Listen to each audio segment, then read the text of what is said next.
Good morning to everybody out there watching for another random tier list. I only say good morning this morning because we were talking about WWE Elimination Chamber, which is starting in about an hour from this time of recording.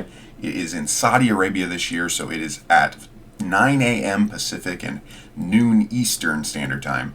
Yeah, got to get this out pretty soon. We're going to be ranking the 8 matches on the card for WWE Elimination Chamber. If you are unfamiliar, the Elimination Chamber event is a event where they hold 2 Elimination Chamber matches, which are the name of the pay-per-view too, which are giant cage matches with 6 participants where they enter in basically one at a time. Really fun match to watch usually. So we're going to be ranking how good these matches are going to be. I've previously done this for the Royal Rumble and for New Japan Wrestle Kingdom. So let's go ahead and get started. I'm not sure what order these matches will be in. This was just the order they popped up when I posted them. So the first match that we're going to talk about is Becky Lynch defending her Raw Women's title against Lita. So Lita returning from years of hiatus, or retirement, technically, right? She's a Hall of Famer, she's great, but she might have some ring rust happening. Not sure how this match is honestly going to go, but I would be surprised. Sorry about that, guys, that's some background noise. Where was I? I would be surprised if this match was not a good one. Becky Lynch is a good performer. I don't really care for her new heel gimmick. I think it's, I don't know. I think it's way too over the top. I much preferred the man gimmick, where she was just, badass. Whereas this one is just way too pompous for me. Not that you can't have a good pompous heel, but I don't know. I think this will be a good match, despite me not caring for her gimmick, because both her and Lita are good performers. And in Lita's match back, even though it is in Saudi Arabia, it should be they should be hot for that match, the crowd. We'll see, of course. Next we have the Raw Elimination Chamber match for the men's title for the WWE Championship. We have Bobby Lashley defending against Brock Lesnar, who was the winner of the Royal Rumble. So interesting here, Lesnar could win and then challenge Reigns to unify the titles, if they want to go that route. Also in the match are AJ Styles, Seth Rollins, Riddle, and Austin Theory. So, an interesting group of guys. I mean, this would be Austin Theory's probably biggest match to date. Riddle, pretty young, hasn't really been in there for the title in a while.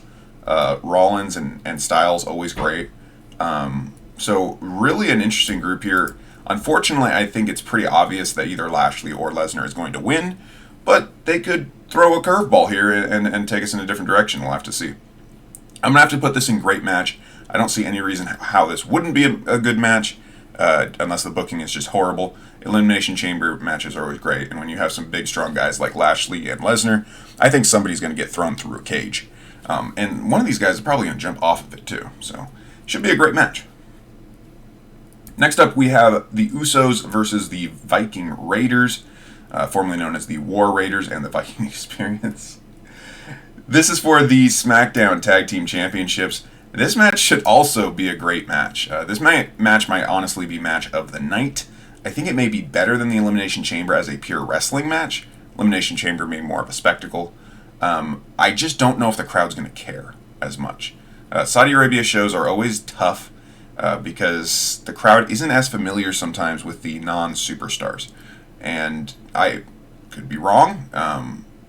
It's an interesting card they have today because it's not a super card. It's a normal pay-per-view card. Sometimes when they go to Saudi Arabia, they load it up with, retired guys and everything like that. And the only person they have of that nature, well, I guess they have Lita and Goldberg, so they have 2. But I don't know. This match should be great. I just hope the crowd is into it. Next up, we have Drew McIntyre versus Madcap Moss. It should be a good match, right? I believe it's a Falls Count Anywhere match. I wish they would tell me that on this picture. Drew McIntyre's great. Moss is not bad. His gimmick with Corbin is funny, but I just can't take it seriously. So hopefully this match can help me take his character a little more seriously. I'm sure Corbin will be involved in the match. So it's going to be McIntyre beating the crap out of both of them. And in a Falls Count Anywhere setting, they're probably going to be going all over the place. So it should be a good match to watch. It is a little bit weird, but it should be a good match. Unfortunately, I have to put the Universal title match, Roman Reigns defending against Goldberg, in Not Sure. I kind of always have to put Goldberg matches here because he is 52 years old or whatever it is, and He's just not as believable in the Goldberg character that he was, in 1998. Oldberg, as some people call him. The match should be hot. Saudi Arabia loves Goldberg, but they might go for 2 minutes, and I don't see how Goldberg would win, which is not a problem. I think Reigns should win this, but I'm just not sure how this match is going to go or be received. Next up we have, so this is by far the most women's matches we've had on a show in Saudi Arabia, which is pretty, what do you call it, trailblazing? No, that's too strong of a word, but it's cool. It's cool to see. So we'll be seeing Naomi teaming up with Ronda Rousey against Charlotte and Sonya Deville. Apologies if you can hear the alarm in the background outside. We may never get through this video. Naomi, Ronda Rousey, Charlotte, Sonya Deville. This match should be good on paper. It should be a really, really good match. Charlotte is great. Naomi's great. Sonya Deville is really good. Ronda Rousey is good in her own way. And she's always so intense. And I think Saudi Arabia is going to love her because I don't think she's been there yet. Though I think she fought a UFC fight there once. So I think this should be a good match. I don't think it's going to be a great match on the par of those top two. But I think it should be a good match. We'll put it up there. Overall, this card is not looking bad. This is going to be setting up probably the WrestleMania match between Rousey and Charlotte. Though they could always choose to go a different route. We will have to see. Next up, we have what I believe is the pre-show match. Rey Mysterio versus The Miz. I don't know how much time they're going to get. Are they going to actually be able to wrestle a real match, or are they going to give them 7 minutes? Because Rey Mysterio in Saudi Arabia is going to be a superhero. And he's a great wrestler, even at the age of 40, whatever that he is. Miz is, a decent worker. He's not blowing you away, but his character is always great. And he's going to play off Rey and Dominic. I imagine Dominic's going to be involved. They've been teasing a Dominic-Rey split up for a while, so that might be a thing. But overall, I'm not sure how this match is going to go. I feel like I should be adding another category here. What do you guys think of this? So we have not sure. I'll put meh. Right, so not sure would be like I'm not sure about the match, right, for various reasons, but meh would be, yeah, I don't think the match is going to be that great. But, I don't know. Is it a go get a popcorn match? Should I have just put it down there? Should it just be a popcorn match? I'm not sure. Maybe, because it is a pre-show match. I don't know. We'll put it in meh. Let me know what you guys think if you care. Alright, last match. Elimination Chamber for the #1 contender to the Raw Women's Championship. It is Rhea Ripley versus Bianca Belair versus Liv Morgan versus Doudrop versus Alexa Bliss versus Nikki A.S.H. Some good workers in here, some not so great workers in here. Some workers they've treated more like comedy recently.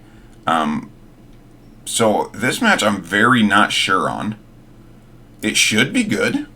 Like, in a logical world, it should be good. I'm assuming either Bianca or Rhea wins. They could go Doudrop. They could go Liv. Honestly, they could go anybody. Probably not Nikki. But they could honestly go almost anybody in this match. So it's going to be very interesting, the booking. This match might end up being really bad. Or it might end up being great. But I'm going to average that out and say it'd probably be a good match. So that's it, guys. These are all the matches on the card for WWE Elimination Chamber 2022, which starts in about half an hour at the time of recording. What do you guys think? If you're watching this after the event, how did my predictions live up? What did you think of the show? And what are you looking forward to in the next pay-per-view or the next tier list video? Let me know in the comment section. Like, dislike, subscribe, all that jazz. Appreciate the support or the unsupport. I guess dislikes don't support me, so, But I can take it. I can take it if you feel like I deserve that. But with all that said, guys, I am rambling. This has been the guy who makes random tier lists, and I'm signing off.